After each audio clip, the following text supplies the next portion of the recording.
We're now being joined on Newsday by Director General, National Information Technology Development Agency, Dr. Kashifu Abdullahi, to discuss Nigeria's positioning at the front line of Africa's battle for digital sovereignty. The country's pace-setting role in introducing one of the continent's first cloud-first policies and the country's trade-off. Good to have you on Newsday. Thank you so much for joining us. Thank you, Temi, for having me. Now, I know that Nigeria was one of the first African nations to mandate cloud domiciliation for sensitive data. What objections and progress have you seen since its rollout? So Nigeria has always been leading when it comes to digital in Africa, whether it is in policy, infrastructure, or startups. We've been at the forefront. So in 2019, we came up with the cloud first policy to encourage government agencies and even private sector to put their businesses on cloud because of agility and ability to scale easily. Because when you have on-prem infrastructure, after 3 to 5 years, you need to do tech refresh, and also it costs a lot in terms of operational cost. But also that came with some challenges, because when you put everything on cloud, also you lose control. And we start pushing for sovereign cloud initiative. And we need to understand the cloud, sovereign cloud. To understand the sovereign cloud, first we need to understand what is not the digital sovereignty. Digital sovereignty is not about politics. Where Nigeria is pulling up its digital drawbridge to defend itself against foreign-based cloud invaders. No, it is not about that. It is about us building capacity for digital self-determination. Digital is future, and it is our lifestyle. So we need to determine. We need to have control of our infrastructure, connectivity, the compute power, the algorithm, and our data. So that's why we are pushing for the initiative to work together with the hyperscalers and our local data center and cloud service providers to build cloud capacity and AI-ready data center for Nigerian AI transformation. All right, digital self-determination. I like the way that sounds. It sounds very secure. But critics do believe that the power constraints that we have in Nigeria threaten the cloud domination, domiciliation ambitions, and the bid to become West Africa's artificial intelligence hub. Local hosting, we do know, requires advanced data centers, reliable energy, strong connectivity, things that we struggle with here. So from your vantage point, do we have the infrastructure that's ready for the demands of AI and cloud at the scale that you would wish to see? So power is challenged globally when it comes to AI. Recently, the former Google CEO said that in the US, they need about 92 nuclear power reactors to meet the AI data center demands. That's a lot. So look at it. Today, they have 94, and they need 92 to bridge that gap. Because this AI data center are power hungry. They need power energy to power them. So therefore, we need to be innovative. And also, we should not use that as an excuse to not build our own data center. Today, most of our data centers, they use a hybrid on-site power generation, both the solar, renewable, storage, as well as the grid. And globally, that's the best practice. No grid in the world that can meet the AI data center requirement. Like we are looking at having a data center that will consume 10 gigawatts of power. That's a lot. So today, like, we have data centers consuming 1.3 gig, which is almost the same capacity Lagos is consuming. So we need to be innovative when it comes to that. And also innovation is about democratization. It's about crashing the prices and the way we do things. The same way we are innovating in building AI solutions, we need to be innovative in building power. We need to be innovative in building systems that need less power requirements. And also we need to be innovative in building energy management, intelligent energy management systems. So we believe the battle of today should not be constrained for us shaping our tomorrows. As we win the battle of building our power infrastructure, at the same time we should invest in building our AI infrastructure. Now, very well said. Your agency recently released the National Artificial Intelligence Strategy Framework. What are the top priorities, and how do you see AI reshaping Nigeria's economy, let's say, in the next 5 years? So AI already is helping agencies or organizations to achieve 10x in productivity leap and efficiency. Already in Nigeria, many organizations are using AI. Banks, telecommunication companies, and so on are using it to increase their efficiency. But how can we democratize it? How can we get the common people on the farm, in the market, to use AI also to achieve that 10x leap in productivity and efficiency? So to do that, we need to be intentional. We started by crafting our national AI strategy, because without strategy, we won't know what we want to achieve and we won't have a roadmap on where to go. And the strategy has 5 pillars. The first one is about building the foundational infrastructure, the connectivity, the compute power, and our data set. Today, most of the AI systems we use are trained based on foreign data set.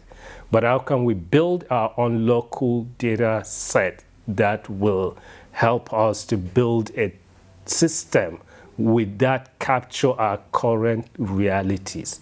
Like the minister is driving an initiative to set up an SPV to roll 90,000 fiber optics cable in Nigeria. That will help us to connect the unconnected, to make sure every Nigerian is digitally visible. Our culture, our values are captured in the AI world we are creating. And also the push for the sovereign cloud infrastructure is to help us to build the compute. Because when you connect people, when you capture the data, you need a storage. You need a compute power to process. You need that compute power to train and retrain the AI models. Then we also need to build our algorithm, our LLM, the large language models. We've started by launching our own national large language model, the N-Atlas, that will capture the Nigerian realities. It has been trained on Hausa, Igbo, Yoruba, and Pidgin English. Then the second pillar is about the ecosystem. Because anything you are building, you need to look at the stakeholders. You cannot be innovative in isolation. We need to bring the academia, the researchers, the corporate organizations. We need to bring the innovators, government to work together. The same way we build the strategy is the same way we need to implement that strategy. Then we also have a pillar on building to make sure we build a responsible and ethical AI system, because these systems are going to be increasingly capable in the way they help us to decide who get what in a society, and they can be used for criminal profiling, for financial credit profiling, and so on. So these systems need to understand our values, need to capture our realities. And also it's beyond just having software engineers to build these systems. It's like a social engineering. You need everyone on board to make sure we capture the reality and aspiration of our citizens. Then the last one is about having a robust governing framework. We don't want to build a system the same way we build social media. We should have guardrails and safeguards in place so that we make sure the system we are building remain under human control as well as to meet our expectation. Because there is this thinking that when AI reach the general intelligence, or what we call a singularity, it can decide what it can do. If it's not doing it in accordance to the humanity's aspiration, it can harm the humanity. So we need to make sure we have the safeguards in place and guardrails. Then we also do a lot in building the talent, because this is about knowledge base. Without talent, there is no way we can build the AI system that will serve us. We have so many initiatives like the 3 Million Tech Talent, which is an acceleration program to make sure Nigeria, we have the right talents in place to build our digital offerings. And the recent one is the President's approval to integrate digital skills and literacy into our formal education. Then we also have an initiative, a digital literacy for all, to make sure every Nigerian develop digital fluency. Because if you are not fluent in the digital space, you will be able to use the system well, and also you will not use it safely and responsibly. So we want every citizen to develop that good hygiene in the cyberspace. Very well said. Thanks for the comprehensive overview of the pillars. It makes sense. Hopefully it's something that is stuck to, but we know that data is described as the new oil. But only if it's refined here. How does Nigeria plan to ensure that our AI development and deployment are anchored locally rather than outsourcing it abroad? So that is about building the foundational infrastructure, because without the foundational infrastructure, there is no way we can capture the data, talk less of refining it locally. So on the foundational infrastructure, we have the Digital Public Infrastructure Initiative, which is looking at how can we build our national digital public infrastructure stack. That means a centralized backbone where people can easily build digital offerings on top of it. The president has already set up a presidential committee on DPI, where we are working across all MDAs, because if you are building a digital public infrastructure, you need to look at 3 components. You need to look at the payment rail, the identity rail, and the data exchange rail. In the payment rail, we have a robust payment system in Nigeria, NIPS, which is a typical example of PPP. Public-private partnership, because it's run under the Bankers Committee. So Nigeria has a robust payment system which is leading globally. Then in the identity also, we have NIN, which captured almost 50% of our population and is robust as well. What we are lacking is the data exchange platform, a platform that will make sure when you capture your data in one place, you don't need to capture it in any other place. That will ensure seamless integration of services. So to provide a digital services, you need to identify the consumers, and the consumers need to be able to pay digitally for transaction, whether they are consuming public or private services. Then you need to have that exchange platform that will accelerate innovation. With that, we can have our startups to build different solutions on top of it, where AI also can be one of it. So we imagine AI solutions that will help a farmer in a village to use AI app to have a knowledge about the soil nutrients, the weather condition, when is the best time to plant, when is the best time to apply fertilizer, when is the best time to even start irrigation. And this can help easily to increase productivity in anything we do. We imagine a market woman selling tomatoes in market, where sometimes these are seasonal things.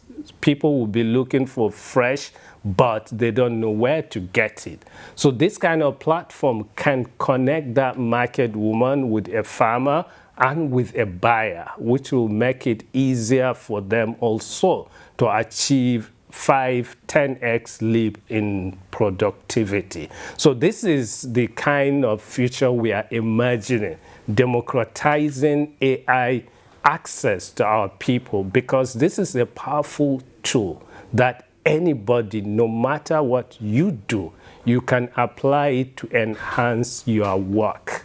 So the strategy is there, and we are working on building the infrastructure, and government also is coming up with incentives to encourage private sector to invest, because this kind of infrastructure is not something that government can just build. We need the private sector and government to work together, including even development partners to contribute to it. For the sake of time, I have to interrupt you. So finally, what's your message to global tech investors who still hesitate to back Africa's cloud and AI story? Very briefly. So the message is clear. Nigeria, under the renewed hope, when President Bola Ahmed Tinubu came on board, he made it clear that economic diversification and inclusivity are paramount to his renewed hope agenda. And the president outlined 8 priority areas to achieve this vision. One of it is reforming the economy. The president has opened up in terms of reforming the economy, creating the enabling environment for investment. Likewise, in the tech sector also, we are coming up with policies that will create that enabling environment. In addition to that, recently the president has approved a new PPP policy, which create the enabling environment for MDAs to work with private sector to build infrastructure, including digital infrastructure, so that we don't need to wait for budget to do that. And Nigeria is going to be the next frontier when it comes to digital. We have the demographic dividend and we have the market. Thank you. Well, very well said. Thank you so much for joining us this afternoon. Dr. Kashifu Inuwa Abdullahi, thank you so much from the General National Information Technology Agency.